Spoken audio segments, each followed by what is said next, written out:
with Japan intervening 5 times in the currency market now, I think they're only allotted like 6 times in a matter of 6 months, 9 times per year that they can intervene in the currency market before the IMF will come in and help them along with things. And I don't think that they want that there in Japan. You had Yoshitaka Kitao come out and say that, you know, they are going to be using XRP in their financial system, have been trialing it for a long time, and they're looking forward to the U.S., you know, passing the Clarity Act so that the banks and institutions can get on board with that. We did have that, you know, the markup passed last week at a 15-9 vote.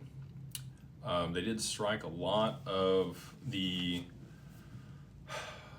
red lines that the Democrats had in there out of the bill.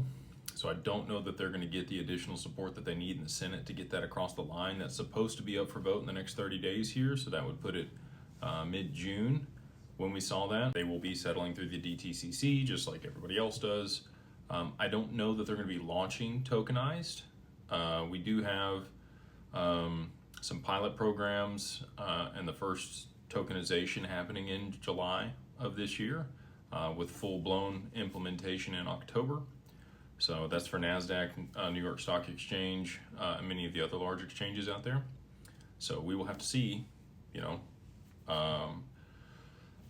where that leaves the market at the time. I think things are going to get frothy toward the end of this year for crypto, for the assets that are still around. I think there's going to be a huge consolidation, either through the regulation or through Tether and the implications we're going to see there when the reverse carry trade unwinds.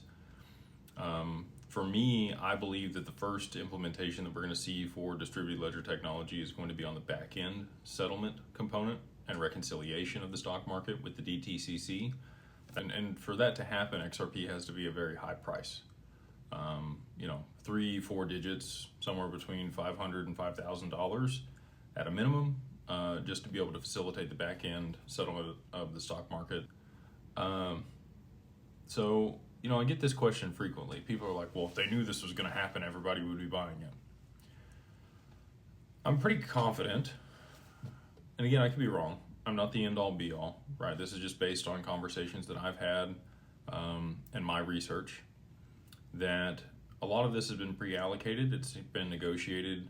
The institutions and enterprise players out there that are going to be leveraging this network to be able to facilitate value transfer and need a stake in it have already got a piece of XRP, BlackRock included.